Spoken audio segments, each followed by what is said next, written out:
ତମେ ଯୋଉ କଥା ପଚାରୁଛ ମୁଁ ବାଧ୍ୟ ନିଶ୍ଚୟ କରିବି ଦ୍ୱିତୀୟ କଥା କଣ ବାବା ଯେତେବେଳେ ଭାରତ ଖେଳୁଛି ଭାରତ ଜିତିବା କଥା ନ କହି ଆଉ କିଛି କହିପାରିବି କିଛି କହିପାରିବି କହିବା ଉଚିତ ଖେଳରେ ଜିତ ହାର ହଉଛି ଦୋସରା କଥା କିନ୍ତୁ ଖେଳରେ କଣ କହିବ କିନ୍ତୁ ମୁଁ କହିବି ସେ ମୋ ଜୀବନରେ ବାରବାଟୀ ଷ୍ଟାଡିୟମକୁ କ୍ରିକେଟ ଖେଳ ଦେଖିବାକୁ ଯାଇନାହିଁ କି ଯିବାର ବି ନାହିଁ ମୁଁ ଅତୀତରେ ଯାଇନାହିଁ କି ବର୍ତ୍ତମାନ ଯିବାର ନାହିଁ ଆଉ ମୁଁ ହଉଛି ଯୋଉ ପାସ୍ ବଣ୍ଟା ହଉଛି ମୁଁ ତାର ବିପକ୍ଷ କାହିଁକି ପାସ୍ ବଣ୍ଟା କିଛି ଲୋକ କାହିଁକି ପ୍ରିଭିଲେଜ ହେବେ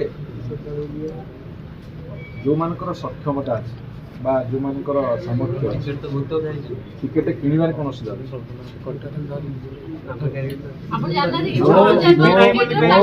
ମୁଁ ଯେକୌଣସି ପାସର ବିରୋଧୀ ପ୍ରିଭିଲେଜର ମୁଁ ବିରୋଧୀ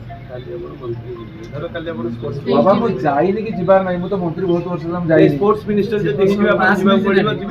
ସ୍ପୋର୍ଟସ ମିନିଷ୍ଟର ଯିବାକୁ ବାଧ୍ୟ ଲେଖା ହେଇଛି ଆପଣ ଆୱାର୍ଡ ଦେବେ ଆପଣ ସେଠି ଚିଫ୍ ଗେଷ୍ଟ ମିନିଷ୍ଟର ଆପଣ ଯିବେନି କି ଆମ ଗାଁ ଗହଳି କ୍ରିକେଟ ଖେଳ ଅଛି ମୁଁ ଯାଇକି ଆଚ୍ଛା ଏଥର ଲାଇଟ୍ ଭଲ ରହିବ କେମିତି ହବ ମ୍ୟାଚ୍ ଲାଇଟ୍ ଲିଭିଲେ ଶୁଣନ୍ତୁ ଯେତେବେଳେ କ୍ରିକେଟ ଖେଳ ହେଉଛି ଜନଜୀବନ ପୁରା ଏକଦମ ଆମର କେତେ ମ୍ୟାନ୍ ଡେଜ୍ କେତେ ମ୍ୟାନ୍ ପାୱାର ନଷ୍ଟ ହେଉଛି ସେଇଠୁ କାଲକୁଲେସନ୍ ଦେଖ କିନ୍ତୁ ଏତେ ମାନେ ପାଗଳ ଭଳିଆ ଦେଖେ ମୁଁ ହୋଟେଲରୁ ବାହାରିଲେ ରାସ୍ତାରେ ଗଲେ ନେଟ୍ ପ୍ରାକ୍ଟିସ୍ କଲେ ଖାଲି ନ୍ୟୁଜ୍ ଆପଣମାନେ ବଜାଉଛନ୍ତି ସିଏ ଶୁଣୁଛନ୍ତି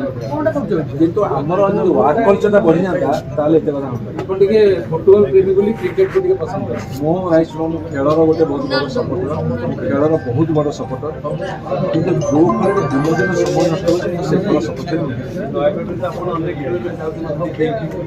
ଭାଇ ଖେଳକୁ ଭଲ